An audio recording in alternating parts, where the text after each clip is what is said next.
What's up, everybody, and welcome back to Soccerwise. You know what this means. It's Wednesday. That means we're talking NWSL and all things women's soccer. David Goss here, and normally you know that I'm alongside Jordan Angeli, one of the best, one of the greats. Jordan is out somewhere in the woods or the mountains or on a river or on a lake or something else is going on. And so we've got a replacement for this one, and we have social media influencer, Times Square billboard celebrity, Lori Lindsey, NWSL broadcaster, MLS broadcaster at Apple TV as well. With us, Lori, you're the best. Gosh, it's great. First of all, I love the music. The intro music is spot on. I wouldn't expect anything else. And then, thanks, Jordy, for being gone to allow me to be on this show with you. So happy to be here. Love chatting with you. And we're reunited. Social media influencer, though. That's right. You heard it here first. Do you want to do all your plugs off the top as one segment, or are you just going to filter them in as you go along? Exactly. I need my paid advertisements early on in this episode. So we'll just make sure to tag everything as hashtag ads as we go through this. Social media influencer. Yeah. And as we go along, we have a huge episode as always here. As we dig into this one, we have a ton to talk about off the top because for the second week in a row, we start with a coach firing. Last week, we talked Casey Stoney, Lucy Rushton also stepping away as general manager of Bay FC. This week, it's Amy Rodriguez as Utah Royals. The other expansion team have let her go as head coach. And so huge news, other shifts in the organization as well. So a massive moment right now out of Utah that we will dig into and talk about. We've got weekend preview because it is arguably the biggest game in NWSL regular season history. Definitely the biggest game of this year as KC hosts Orlando. That one's on Saturday night, 7:30 p.m. Eastern time at CPK Stadium. You add in the fact that they are two teams going facing off against each other with two of the three longest undefeated streaks in NWSL history. And it is the first time that two teams with a 9+ match undefeated streak have faced off in NWSL history. So that is going to be fun. We're going to dig into all of that. We've got Julia Grosso news as well, potentially coming to NWSL, and we've got a landing spot there. We have news on where NWSL Cup will happen, which Kansas City and Orlando expect and hope to be a part of. And we've got some Angel City news as well. They're up for sale. The number is a little outside of Soccerwise's range, so we're probably not going to put a bid in. But Lori, if you want to throw a little cash our way, we could try and get in this conversation because, you know, never a cheaper time to get in than when a team is in the early stages, and clearly Angel City proving that you get your bang for your buck right now if you can get in. Yeah, no doubt. That's a potential huge sale. So exciting for the women's game. So we have all of that to talk about. We've got a little Olympic roster conversation as well. Canada announcing their Olympic roster on Canada Day on Monday. So all of you Canada fans out there, thank you for being here. Also, I hope you enjoyed. Don't really know what people do on Canada Day. I just assume it's similar to July 4th, which might be offensive of me, but I'll take that one. And we can move on from there.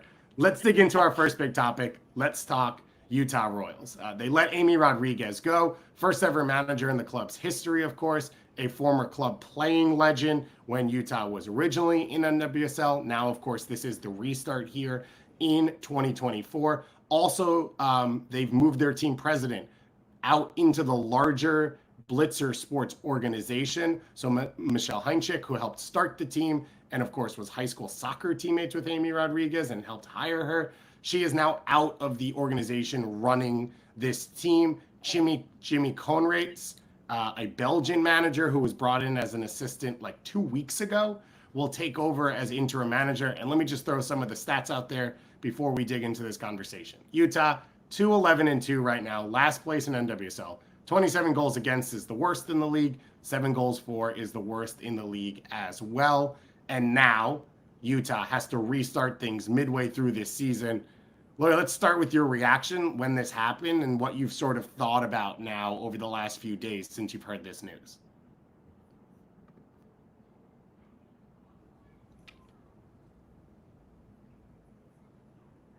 Yeah, mostly I just feel bummed, right? I'm sad about Amy Rodriguez being let go, because this is what we want. This is what we want in the women's game. This is what we've asked for, is former players getting involved in the coaching ranks or front offices.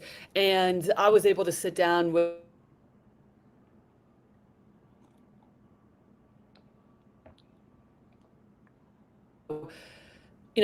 it's tough to hear. And I was able to sit down with her before one of our games with Prime Video a couple weeks ago, before they played Orlando, and just to hear her journey of becoming a coach, because the joke is none of us as former players thought A-Rod would be the one to get into the coaching ranks. So, but to hear her journey about how she took the B license that was offered through the NWSL,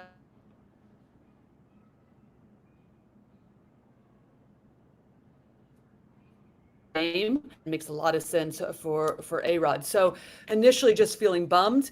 I'm not I get it. This is professional sport, right? And if you just look at like where they are and where they've been in the standings and their record, obviously it's nowhere near where they would want to be. But it's difficult. It's a difficult time in the NWSL to be able to come in and immediately be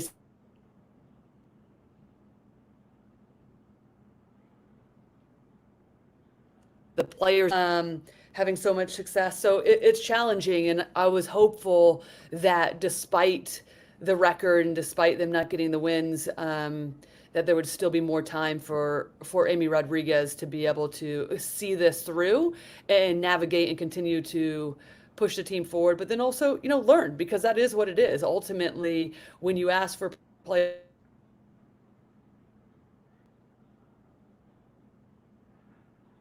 some point in time, you have to be able just to get that experience and be able to be afforded the time to navigate that. Wasn't privy to any of the conversations going on behind the scenes, so I can't speak to any of that. But yeah, just bummed, and hopefully we'll see.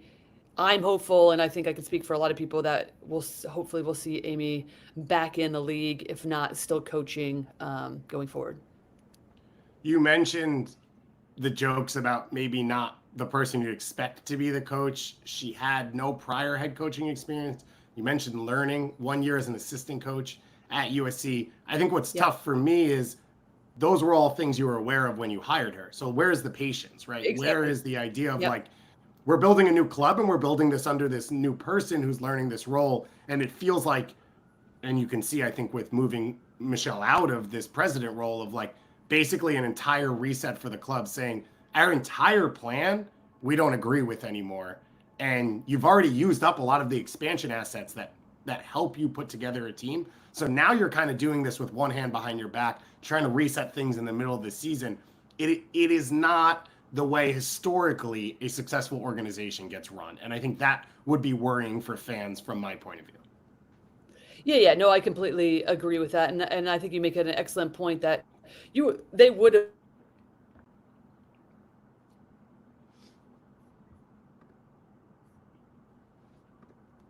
but at the same time, you do have that experience of being a player, and you're also just finishing up a brand new training facility. We've seen what that's done to organizations like Kansas City. When you start to put more money into it, you get the excitement from not only the players, but the fan base. You start to rally around. There's just momentum involved, right? And I think those are the things that personally I would have liked to have seen Amy be able to have underneath her belt to kind of propel this team forward.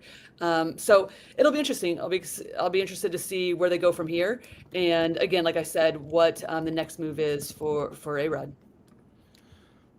So Amy Rodriguez has to figure out her future, and then of course this team has to figure out its future. So our understanding is that they're looking at, I believe John Kimball is the name of the person in charge of RSL, who will be running business things for now and searching for the next president. But Kelly Cousins is now in place to run things as a sporting director. So Cousins came over from Reading after that team got relegated in England to become the sporting director. Did not hire Amy Rodriguez, was hired after Amy was already in place as coach, but now will be in charge of running the coaching search from here on. We often see this now in NWSL, Lori, the new roles of sporting director, technical directors, director of soccer operations, all these different titles of a chief soccer officer. This is now a new wrinkle, but I think the hope would be that Kelly Cousins is in the place to have a guiding hand of what this club could look like through this process. Yeah, for me personally, I'm interested because I think this is the evolution of the women's game specifically, is just understanding who's making the decisions on the soccer side.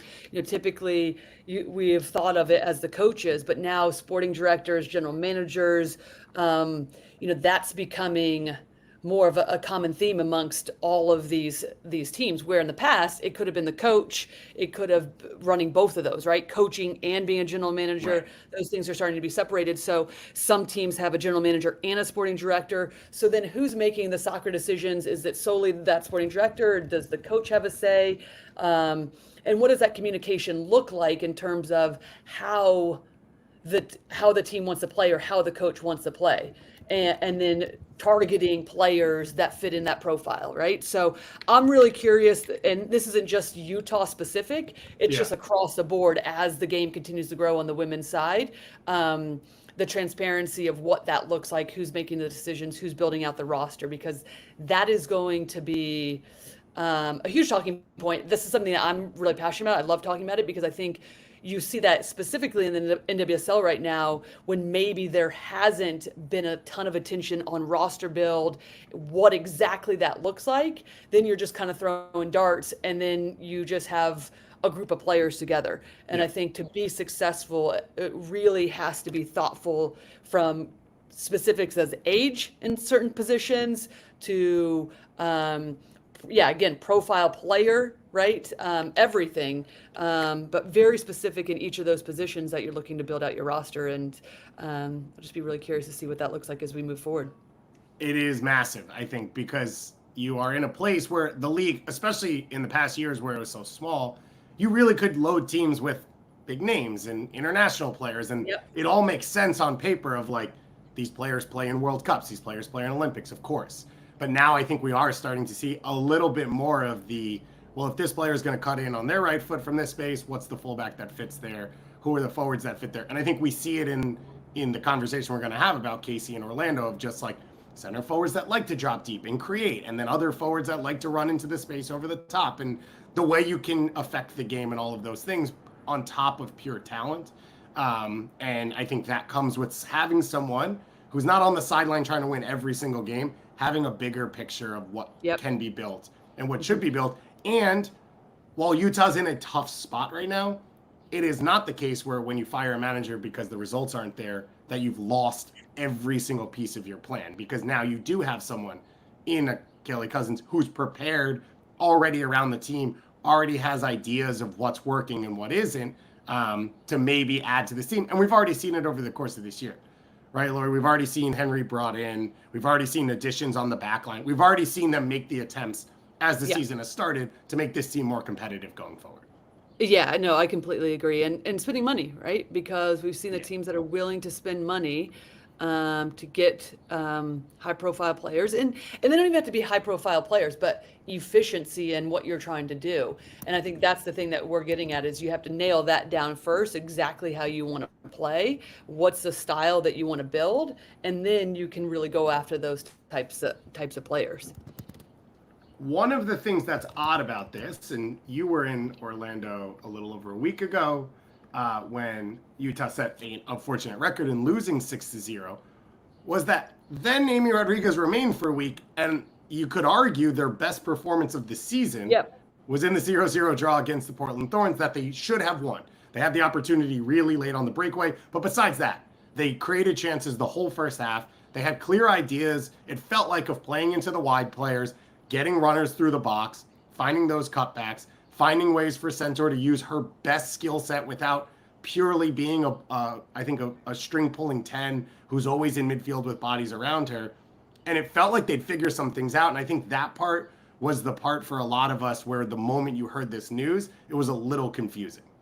Yeah, and I think you could say that for Casey Stoney and San Diego as well, right? Just the timing of it. But to your point about the performance, even 2 weeks ago, Utah beats Bay FC, right? The other expansion team. And Amy Rodriguez was like very clear about it. She's like, I don't want to get ahead of it. Yes, a huge win for us, right? And you could see the passion, and Monahan immediately after she scores running to Amy Rodriguez. To me, that said a lot about the camaraderie of the team with Amy Rodriguez. yes, then you turn around, huge loss against Orlando. I mean, they're the league leaders, so that is the standard that you're comparing yourself to. But then to be able to regroup and then put in the performance that they did against Portland, I think also speaks massive to that group of players. And so the timing is interesting. I mean, one of the things that you and I were talking before even coming on, though, is given that we have just this weekend of play, and then essentially you have the Olympic break. Yes, there's going to be the summer tournament. But are these teams kind of using it as a reset or as another preseason, right, to like reestablish themselves? So that could be playing into some of these decisions. But yeah, to arguably have the best performance, complete performance, and then fire your coach is the timing is just, I think, a little bit of a head scratcher for all of us. I mentioned it as I sort of read through it, but Jimmy, I'm saying Konrads, he's Belgian, and I don't know how to pronounce his last name 100% yet, so I apologize if I'm getting it wrong, was brought in as an assistant coach. It was announced on June 7th, but then I think because of visa issues and whatnot, didn't really join the team until another week. That's about 3 weeks ago, and came from Belgium, was running a first division team that was a top 2 or 3 team in Belgium consistently. I've already butchered a name. I'm not going to butcher the name of a team on top of that right now and go for it a little bit more. But in all of that, I would say the Blitzer Group is a group that owns teams across an umbrella, across a number of countries. They own clubs in Belgium. They do not own the team that he was coaching, but they have tentacles in all of this. I know a lot of the people in the front office of the Global Football Group are actually Belgian themselves that have worked in some of these clubs. So it would seem like there's a close connection there. It would seem like probably an opportunity for him to remain as the head coach if he does well as an interim. We always try and put together the list of names. This one's tough because you add on the fact Kelly Cousins not from an NWSL background. This is her first time operating in North America, came from Reading originally, played in England her entire career. So it's hard to see where she's going to lean on. It's hard to see where this club goes because it's a club that had disbanded, so there's not a lot of names associated to it outside of Amy Rodriguez, which is part of, I think, the confusion around all of this. What's your expectation of where this club is going forward? Yeah, I think mostly it does speak that this team, this group is committed, right? I think it can't be understated, and I just want to step back because this all plays into it, right? Like Amy Rodriguez had a couple assistants that did ultimately leave already throughout this season just for personal reasons or taking another position, right? So there was already some movement within the coaching staff, and then you bring in a new coach. So I think that is important to state just with all of this too. And not only are you managing a team that only has a couple wins, but you're also managing, hey, what are the different voices within the team, and what collective voice are we giving to this team? But I think ultimately maybe this is a way to stabilize everything too, because it does feel like with the training facility that the team has just moved into, bringing the team back to Utah, it does sound like they are committed, right? And they do want to navigate this in a way that is successful for the players, successful for the organization altogether. So I think it is about, again, identity of what you want from your team. What does this team look like on the field, off the field? How do we want to play?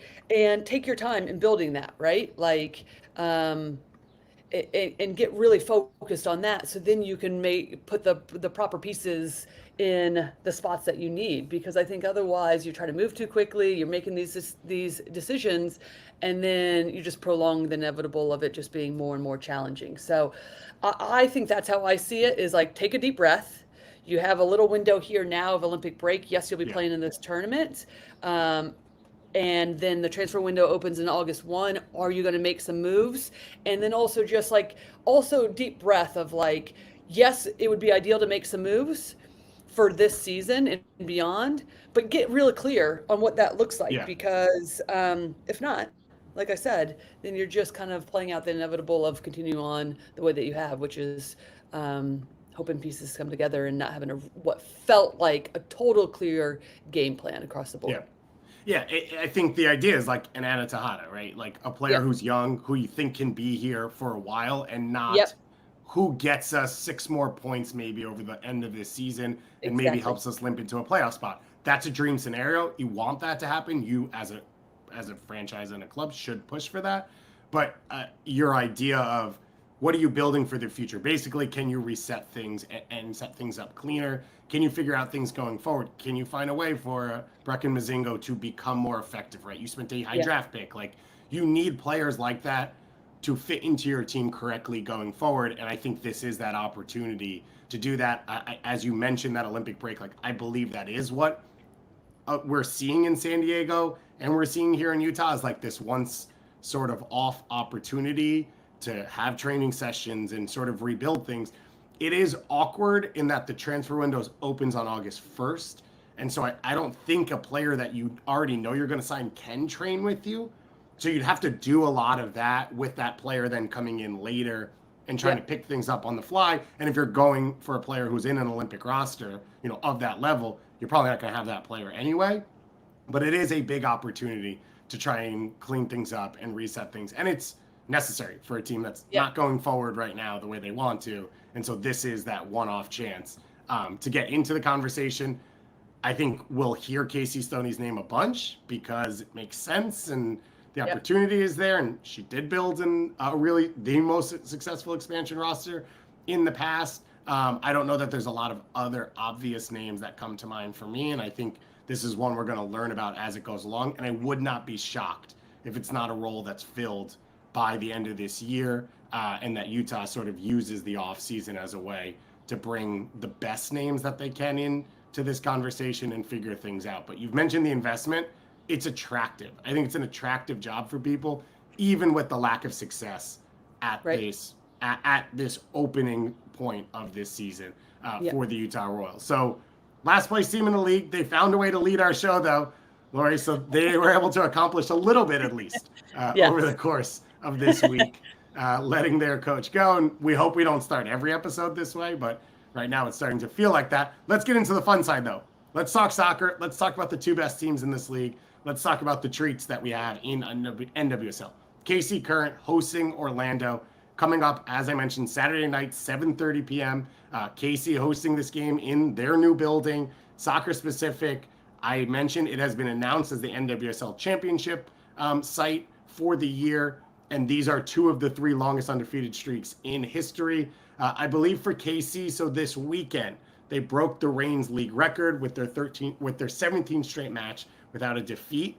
And they're within one of the reigns to start a season because KC's goes back to last year on that 17 plus, where if they're able to remain undefeated in this one, they would break the streak for the quickest start. Not all positive, though. Bia out with an injury. It was a stress fracture in her foot. She came off at halftime of the match against Houston in the 2-0 win, had been dealing with plantar fasciitis all year. 5 goals, 4 assists in just 11 appearances for Bia. So not available for this one. Will not be available for the Olympics for Brazil, which is a massive conversation on its own. How worrying is this for you, Lori, and how does KC sort of go about fixing things? Yeah, well, I would say it is worrying in the sense that Bia's been excellent this season, right? And the partnership between her and Timo Schwinga has been excellent. This isn't the first time, and so speedy recovery as we send those healing vibes to Bia because one of the most exciting players in this league as well. This isn't the first time, though, that she's been out. You mentioned the plantar fasciitis. It kept her out some games as well. I think the thing that I look at with this Kansas City team is just an embarrassment of the riches in terms of the depth. So you've had Vanessa DiBernardo has missed some recent games as well. Hopefully she'll be back. She's been back in training. So there's potential. You have Spanshaw that started a ton at the beginning of the year. Back in it hasn't started more recently, but she's a potential to fill in those gaps. So I think the one positive that you can get out of this is that you do go into an Olympic break, and really, really heartbreak for Bia to be missing the Olympics and how important she is for Brazil. But it does buy you a little bit of time for her to recover. So the hope is that she'd be back before the end of the NWSL season from this stress fracture. But outside of that, as I said, this is a team that has a ton of depth. And so they have pieces. And I think when you look at this matchup in particular, which I'm so excited about because two extremely fun teams, but led by Timo Schwinga for Kansas City, Barbara Banda for Orlando. These two are changing the course of the NWSL right now. I mean, they are so fun to watch. I think, obviously, yes, we know their ability to score goals, but I say they're changing the league because they're forcing teams to have to defend differently, and they're forcing teams to have to figure things out in the middle of the game. And this is what I love about it, because tactically the league is evolving. We're seeing some teams that want to possess more. Yes, there's always the talk that the NWSL is a transitional league. I love that component of it. I don't think we should shy away from that. I think we should absolutely lean into that consistently. But at different moments in the game, you can add in different variety of play, and I think we are starting to see that. But this is a Kansas City team, more specifically, I would say, than Orlando, that has no qualms of saying, we want to attack fast. Like 2-3 passes, get us into the attack. Let's press from there. Let's press with numbers. Shawinga's been at the heart of that. Barbara Bandis, and she's come for Orlando, same. And like I said, forcing teams to have to defend differently, adjust in game, which I don't think we've necessarily seen or required teams of. So it's lifting the level of players, it's lifting the level of coaching, and this is a whole nother conversation, but we're starting to see is tactical, like fouling, right? Like or just play goalkeepers going down to have the in-game adjustment. I say we need to get away from that, right? Understand that, like, cut down, unless the player has to be pulled off. MLS rules, here we go, because we're starting to see it more often, right? And more and more times being added. That's a whole nother conversation. But it's because of these two teams, in my opinion, and they're forcing the issue, and it's exciting. It's interesting because I think I 100% agree. And what's fascinating to me, so what's tough for me right now is I can't tell you how this game plays out. And I think that's the part that's really interesting here, is a lot of times when you see teams like this that are on these runs, that have these clear identities, you can say, boom, boom, like this is the way this game plays. Kansas City are the most direct team in the league. They are also the most dangerous team. What's tough is Orlando also fits into a lot of those spaces. And to me, Orlando's going to cede possession here. And they're going to say, like, if you want to break us down in a low block, fine, because we can counter. We have Banda who can stretch the field. Like, we can do all these things. And I think Kansas City can, but it's not their first option. So I think what's fascinating to me is, like, is there a way for Vlatko to set his lines a little deeper and try and bait Orlando out a bit? Or is this just meant for, like, Orlando trying to sit deep and counter 100% in this match? How do you see it? I agree with you. I'm not so sure how this is going to pan out, and I think it speaks directly to what you were just saying. I actually think we have seen Kansas City do that. Specifically, I'm thinking back, when was it? End of April, when Kansas City played away at LA at Angel City. And they actually, at times, I think Angel City expected them to come out high press. They did at moments, and then they'll drop off and they'll force teams to come at us because we want to open up the space in behind. So I think that we'll see a little bit of both of that. I do think what's interesting is that they're going to be at home.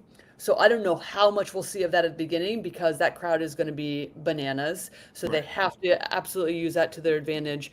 But I think it's going to be a really interesting test, because when I look at these two teams, the things that I feel like separates them right now is that Orlando has been a bit more structured defensively, because that is where their team has been built off of, right? They knew that, like, let's get that right from the beginning, dating back to even 2 years ago.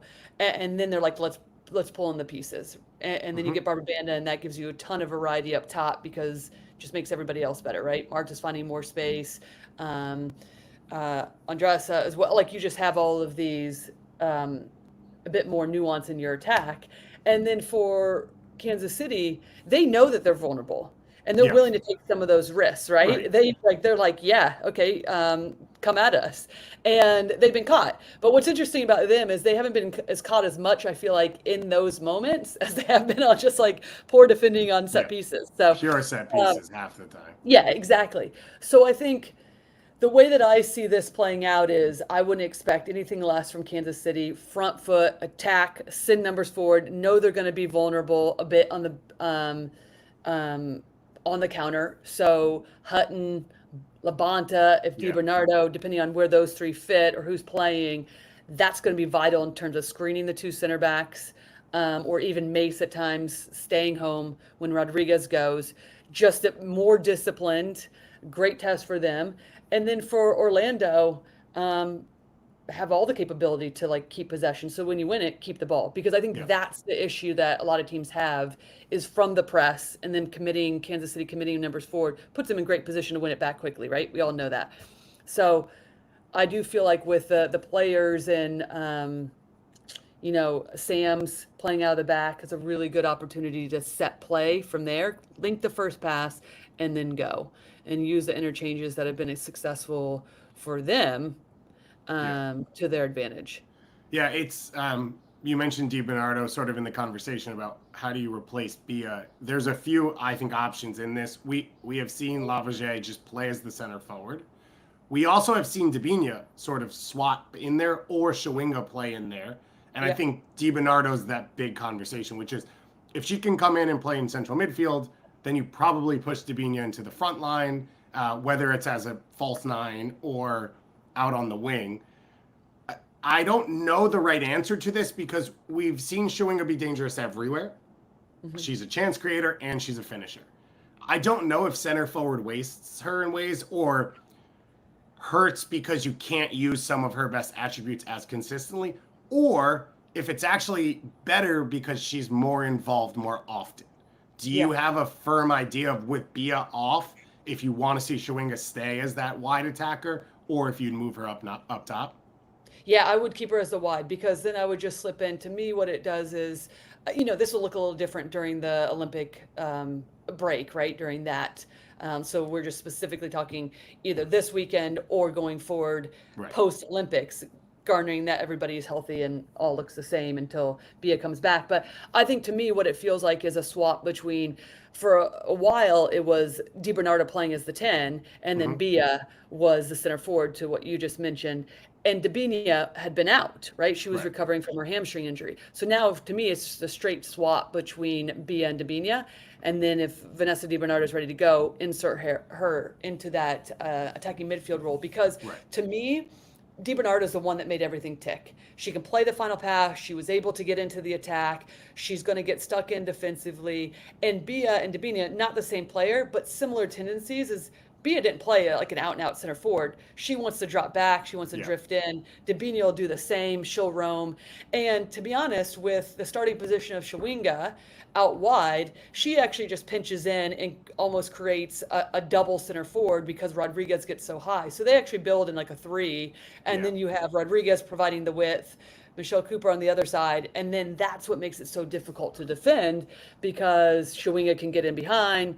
She can also be to feet. And then you have Debinha roaming, Bia roaming, and then if Vanessa DiBernardo is the one that just slips directly in, as we saw, I think she's actually the one that starts the press and does feel comfortable stepping up and getting in behind, right? So that's what I would do. Yeah, I agree with you, because I think having DiBernardo in central midfield makes you a little bit harder to play against, and maybe starts to alleviate a little bit of the like, we'll give up 500 goals and we'll score 500 goals. Maybe it's give up 400 and score 500, which is more ideal going forward as you build. So I agree with you there, and I think what I came away and think about this match specifically and how you use Shawinga is sort of what you said, which is she's going to be as a second forward most of the time, but if you play her as the center forward, you create more responsibility and less of the ability to find the game where you want it, and I think that probably hamstrings her more than you need to for a game like this and this big moment. I think it's going to be fascinating to watch Hutton, a young player who has played unbelievably, and then Labonte deal with what I expect would be Marta as that 10, where in moments where Orlando plays quickly, it's not always over the top. A lot of times it's to Marta in the pocket. And then because she can beat so many players off the dribble, you're out in transition before a team can recover, because she beats those first 2 players and is gone. It's what we saw against Angel City, as you mentioned, just this weekend again, where they sat a little bit deeper and they countered through Marta. That's going to be Hutton and Labonte's job to deal with that. Labonte, obviously experienced in this league, can do it. Hutton's unbelievable, but like this is a challenge on a different level. And I think stuff like that is really fun when you go into a matchup like this. Yeah, I love this for Hutton because one of the things I said, because I was just on Kansas City's game on Friday night versus Houston, and she has been, I mean, world beater, right? Playing beyond her years, excellent defensively. But I think the next challenge for her, and again, like, listen, she's young, right? And I'm just Yeah. like, I just appreciate what she brings, and I just think the ceiling is high. So I'm saying this within that context. But I think the evolution for her is now how does she control the game with the ball because she has that ability, and I think she understands the role of like, okay, yes, I need to get the ball to Dabinia, to these players higher up the field. That is what we're trying to do. But I think that she can actually keep the ball, move it side to side a little bit when it's not on, and be the one that allows for the rhythm to be played through her, which I'm excited to see for her. And I think that just comes with more time and maturity of like as a player, right? Absolutely, 100%. What a trial by fire it's been, and like the experience she's gotten will last so well for her going forward. The last thing about this, not tactical breakdown, just in my head, is like, if they tie, we get the undefeated streaks continue. Am I allowed to root for a tie, or is that too boring? No, listen, one of the things that I love about this league is we've talked about the parity of this league, right? And these two teams are now starting to run away with it a bit, which I also think is an important dialogue for the league as well, right? Mm-hmm. When you have special players that are doing what you expect them to do, score goals, put the team on their shoulders, we're seeing that. But I think at the tie at this point in time, with the way that these two teams are playing and the excitement around them, um, feels warranted and feels like a success as well, right? Because you're like we're rooting for both of these teams. I'm Yeah. rooting for I'm rooting for the players. I'm rooting for both. Yeah, all of it. It's a fun time to be witnessing, and I feel lucky that they have chosen the NWSL for us to be able to see them on a weekly basis. To Seb Hines and Vlaco, let it open up. Like play the. I don't need to say that because they have all year, and like it's ridiculous to think. I mean, for KC, you go into and you say, oh, will they play it safe? What will they do? They went to Portland and put up 4. Like they're Yeah. not going Yeah. to play it safe. Oh, they're not playing safe. Yeah. No, in any single moment, especially at CPKC Stadium, where it's been phenomenal. I mentioned it is now officially will be the host of the NWSL Cup this year. You have been there. I have not yet. I've already looked. I've got 2 dates circled that I think I'm going to try and travel out for to get to that stadium. Cool. Just give us the idea of like what this stadium is like, what that event will be like, and sort of what this means for the league. Yeah, the best way that I can put it, and for the MLS fans, they'll understand what I'm saying. When I stepped foot into that, the first time I was there was just a couple weeks ago, versus Chicago, and the place is rocking, and it reminds me of Austin Stadium and Q2. And it like the first time I stepped foot in that stadium was for a U.S. Women's National Team game, and it just felt like I couldn't even hear the play-by-play I was working with, Adrian Heath. It was so loud. You just it feels like it's vibrating. That's what this stadium feels like as well.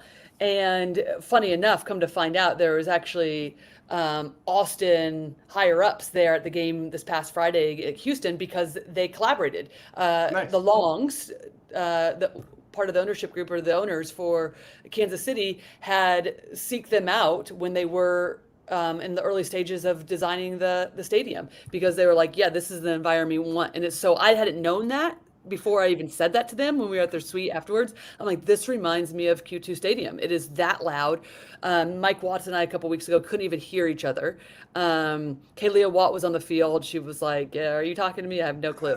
I mean, it's an event, right? Because we get there 2.5, 3 hours before the game. And we're rolling up and there's people lined up at the gates ready to go in, tailgating. So it is like much more than just about being at the game. It is a whole event prior. Love that you have some dates circled because that is exactly, it is a must-see and it's beautiful. I mean, you have the river there. Timwa, scored the first river goal, which is like, like so fun and funny. But yeah, it's pushing the pace of like, what organizations look like in women's soccer, and love it. Yeah, it is exciting. You mentioned Q2 Stadium. I also just think back to like, I know I was living in Boston when Red Bull Arena opened, and like I came down for the weekend because like I'd only watched soccer and football stadiums at that point in my life, and like the opportunity to be in a soccer specific stadium was so special. And you walk in and you like hear the crowd and you feel it, and you're like, this is what this could be. And I think a lot of people have their moment, especially in the US and Canada, of like, oh, this is soccer specific now, this feels different. And I think you're getting that same experience with NWSL specific in this stadium. And like, it will be what the Home Depot Center, I think, was, where you saw, I think, 3 or 4 straight MLS Cups were played there, because it was this controlled facility that could have the environment you wanted and the experience you wanted. And I think you saw the commissioner talk about that, and like, this is a stadium that can hold the date and like can set what they want to have in their building, and not like you're asking and hoping and trying to work with high school football and, you know, other regional championships and all that stuff, which is what we've seen for soccer in this country for way too long. And I think you've seen for the NWSL way too long as well. So this is really exciting. It's the week before Thanksgiving. So that might just have to be one of the dates, is like go to the final, and that could be pretty cool and pretty special. And to announce it at a time when KC's first in the league is pretty convenient, and I think pretty exciting for a lot of those fans. And we're going to learn a lot more this weekend as they face off once again. The one thing I will say about that too is that, like, when I was there, I've been in there at the stadium, is thinking how much this would benefit other organizations having a stadium like this as their own, right? Like, because of what that does for the Kansas City team. And then you put that in different markets, how all of a sudden, what's the percentage better does that team automatically become, right? Because of just having that stadium and that fan base there week in and week out when you play. And something that I always think about, just how important that is. All the things that you just said too, having the availability on any specific date that you want because you own your own stadium, but just what it does for players in that organization can't be overstated. Well, Boston, it sounds like, is going to have one set up, which is going to be pretty special and pretty exciting. And we hope for more going forward from there as things go along. Maybe one in Chicago one day, not in Bridgeview, but in Chicago. That is the hope. And their hope is that they are playing for titles over the next few years, and that Julia Grosso is a part of that. The 23-year-old Canadian international announced that she would not return to Juventus a few weeks ago at the end of the Serie A season. And then Sandra Herrera at CBS put out, I believe a few days ago now, her report that she is hearing that Grosso is headed to the Chicago Red Stars at the end of the Olympics, and the window would open on August 1st. Grosso is a part of that Olympic team for Canada, one of the 18, 76 appearances for Juventus in Serie A in 2.5 years, 10 goals, 8 assists, won a league championship, won 2 Italian Cups, played in Champions League multiple years. When Grosso announced that she was leaving, the assumption was, you're talking England, you're talking Spain, you're talking NWSL. It felt like you were leaning NWSL or England. This was really exciting when I saw this one come into the Discord. Someone put it in the Discord chat, so shout out to whoever did that, because it's the easiest way for me to find things now. And if you don't subscribe, you can subscribe to our Patreon. And when you pay, you get access to our Discord, and we are talking NWSL and MLS and national teams all the time in there. But I was super excited about this one, Lori, because I've enjoyed Chicago. And I came on a week ago after a loss at North Carolina, and I said, accept who you are, be a low block transition team with a player like Swanson, and like, that's okay. And I looked at their schedule for the next 3 or 4 games and said, you have a lot of matchups where it fits, San Diego being one of them. And they went and beat San Diego. But at some point, you need some of the ball. And you talk about a player in Grosso now who isn't pure goal danger, and we'll talk about some of the 10s or 8s that she kind of compares to and how she'll fit in, but like can dominate possession for you for large stretches of the game. And that is a card that the Chicago team has not had so far this year. Yeah, I completely agree. And, you know, I think in a lot of ways that they have been very specific, much like we talked about with Kansas City, they'll sit back, defensive minded team. And then they'll look to counter and have no qualms about it, which I don't think that they should either. But the one thing I like about Julia Grosso is that we have a lot of Canadian national team players playing in the league. And I think, one, it helps with travel, right? So if you're calling, and that has to be a thing of today's day and age, with the amount of games you're playing, with going back and forth to Europe, depending on where your national team's playing games as well, that has to be something that's taken into consideration with the sheer travel for these players and the amount of games that they're playing. But I also love this from Chicago's standpoint because more experience, right? Historically, this has been a young team.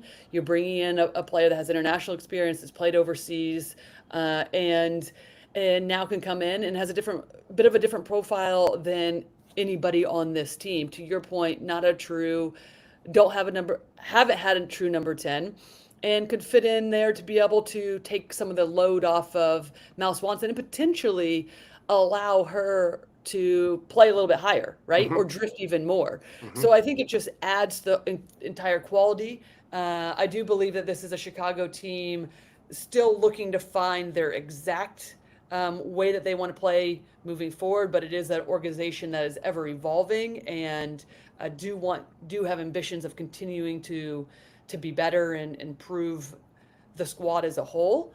And I think this feels like the start of it, and they're attracting quality talent. I don't think it's a coincidence that Swanson signed that deal at that length. Yeah. And then something like this happens. Like, I think that's the building block for Great her point. to signal out, I'm going to be here and I believe in this ownership group and I believe in what can be built here. And then now when you go in and you convince a Grosso, who I think will be 24 if she does debut in NWSL in August, after an Olympic appearance, it will be her second. Like, that to me, as a player like that, is like, okay, cool. I can go here and I can play with a star like that, and they can sort of help lead and guide, and I can be a part of a building block rather than it will all fall on my shoulders, which I think is sort of was her experience at Juventus at a really young age. And I think that is just it. I think that was the idea behind the Swanson contract, to like blow everyone away and say, like, we're going to build something special, and this is our first signal to the world, like, this is what we're going to do. Completely agree. Well, that's always fun. I like that. So we mentioned a bit with Grosso. She plays a bit more as an 8 for Canada and part of that is some of their setups and whether or not they play with the 10 and what she's best at. But when you look at her comparisons, I think she's a bit more of a ball playing, but probably a better comp to a Lindsey Horan than to a Debinha or an Ashley Sanchez and players like that who are always staying a little bit higher and goal scorers or want to connect and play. Do you see her, if she comes in, as a true 10, or do you think it's more of a 3-player midfield that sort of moves things around? I would say more of a 3-player midfield that can move things around, and I think that would start to fit their styles because there would be defensive responsibility. Maybe that lies on 1 or 2 players more in that midfield, but still has gives the ability to those players to go and be creative at the same time, with understanding that you're not just going to have this free role, right? Always. It is going to be responsibility on both sides of the ball, but then the creative aspect can come out of that. And that's how I see this Chicago team still moving forward with such a special quality like Mal Swanson. She's doing her part on both sides of the ball as well, but you know that she's going to be the outlet. And my goodness, is she smooth on the ball? So yes, allow her to do what she's going to do. But then the pieces around that, can you have that like real kind of like, yes, scrappy defensive presence that we've known the Chicago team to have, and then evolve into, we have the ability to go quickly if we want, but we also have the ability to keep a bit more calm possession than maybe what we've seen, right? And it's not just such a defensive-minded team. It's like, okay, we have a variety of ways. And I actually see that's how I think of the team in Chicago as like the number 8, right? It's like, that's how I think of this team is Midwest, who has some like fancy qualities, but also not afraid to get stuck in and do the work. So that's how I feel like Grosso would fit into this team, both sides of the ball, but adds an element of maybe deception in the attack that they need, right? And depth in that position as well. Because these players, the reality is too, that these players have had to fill roles from coming right out of college. That's challenging in this league. But they're getting 1 year older, one more experience, right? So that's always going to help. But you do need to continue to bring in talent that's going to drive everybody forward and make everybody better. And I think with this signing with Grosso, as still being a young player, she adds that element.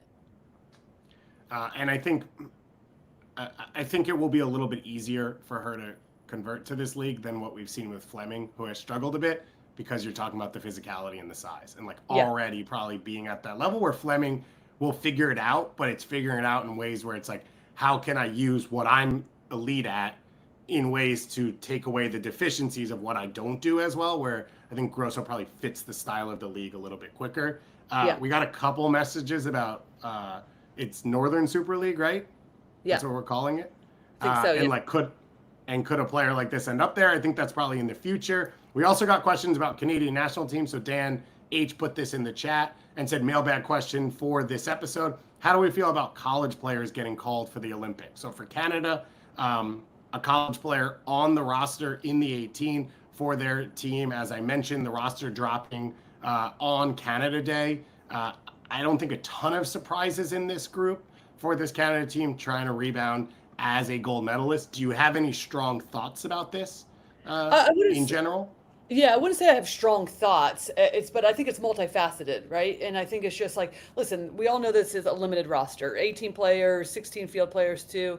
Versatility is always a common theme. Who can play multiple positions? Also, I think the bigger question is, what is Bev Priestman looking for in terms of going forward? Like, is she bring college players? Like, I'm always a fan of like giving youth players, if it makes sense for them, if they're ready, right, and they feel comfortable, and you have the environment to be able to suit that, to give these young players the ability to play at the international level. So it's not that I have a strong feeling one way or another. It's just like, what is Bev Priestman, what is the organization of Canada Soccer looking forward outside of just this Olympics, right? Are you wanting to develop youth? Do you? Yeah. And it could be both of those, right? You could have one eye on winning and feel like these players are going to add a level of like competitiveness to your squad, and also help provide a level of like them getting experience in their first major tournament. And you could just be like, nope, they won the position outright, right? Regardless of their age, this is the best bet to us getting another medal, because the truth is that they are defending gold medalists. So. But no, I don't have a strong opinion. I just think it's like, okay, what's the mix of players? Do you have veteran players? Do you want to bring in younger players? What suits the way that you want to play? We do know that they're playing a 3-back now under Bev Priestman. I love that. I like the way that this team is playing. I think that it suits them with the personnel, having multiple center backs. You have speedy wingers. You have players that can score goals up top. So a mix of players, age-wise, versatility in terms of position, all makes sense to me.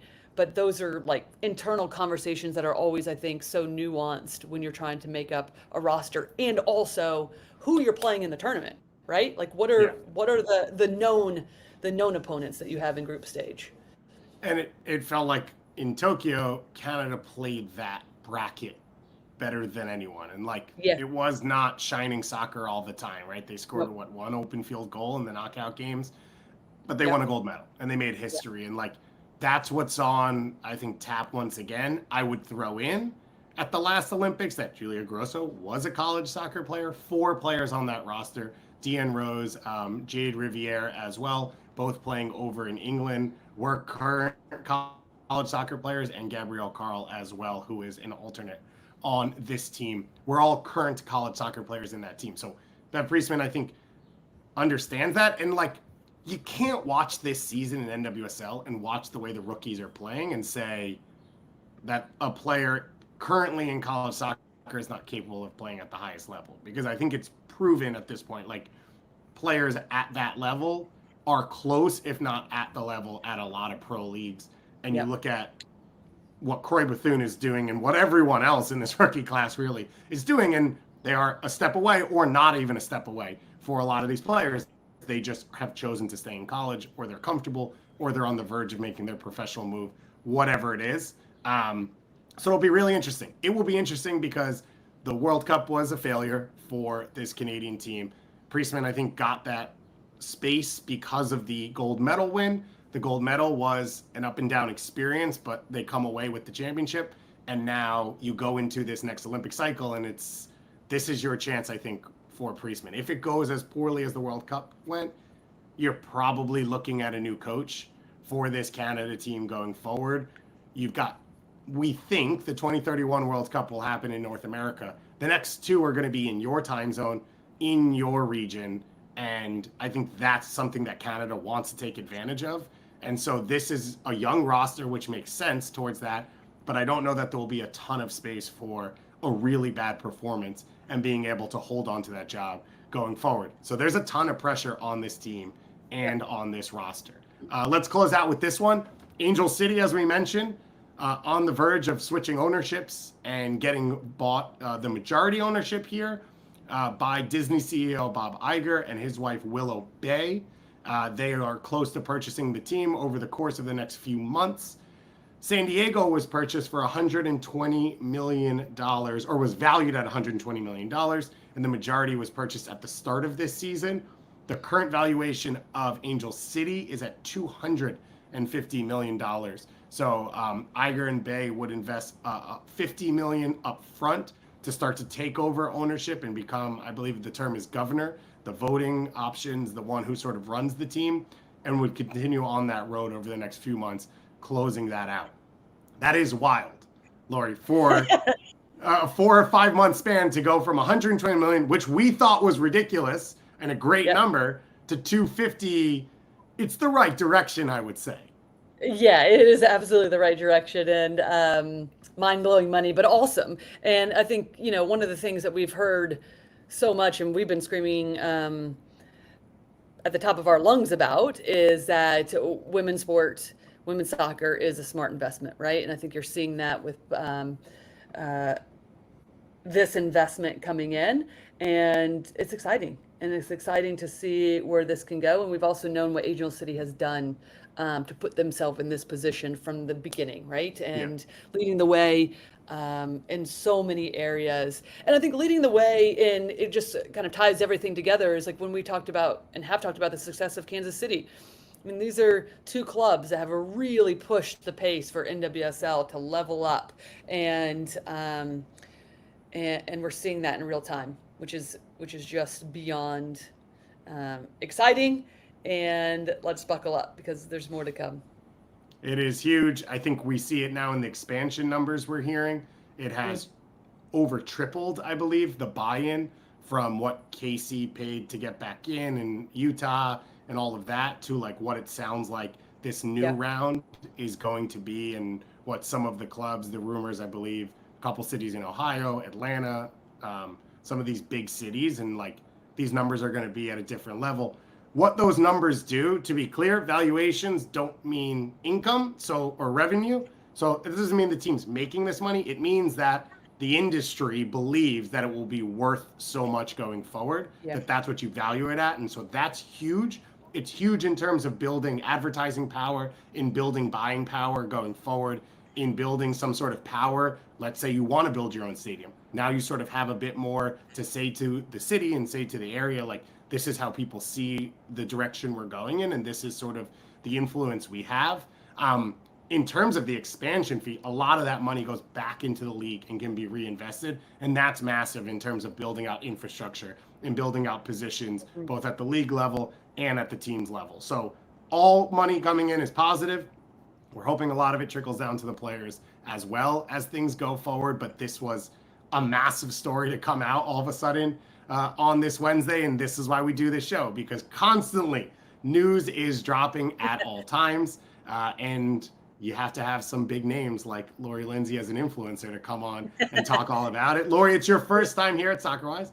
What did you think? Do we have a chance of getting you back again on loan? Oh yeah, I was gonna say, tell Jordy she has to go hiking a bit more often, right? Because I'm back in every Wednesday. No, this is awesome. I love talking to you. I try to call you on in between shows, so I'm always trying to get you on. I can't, but you're traveling all the time, eating great food, so I can never lock you down. It is fair, but now I'm here. Now every Tuesday, Wednesday, and Thursday at 2 p.m. Eastern time, I am live here on Soccerwise. Therefore, less traveling, although in fairness, I'm just going to start doing this from the road and go wherever I want, because I want to go see Casey's games. I'm going to be at the MLS All-Star game as well. I'm going to pop around out west a little bit before that. So you're right. I'm kind of floating all over the place whenever I can. But it's always a pleasure. It's always a pleasure to be talking soccer, talking life with you. So thanks for having me on. Thank you for coming. Thank you to all of you for joining us for this one. We appreciate you. And of course, jump into the Patreon, jump into the Discord when you are ready. We believe you are given the best coverage of MLS and NWSL in North America. You've been watching Soccerwise. We'll talk to you again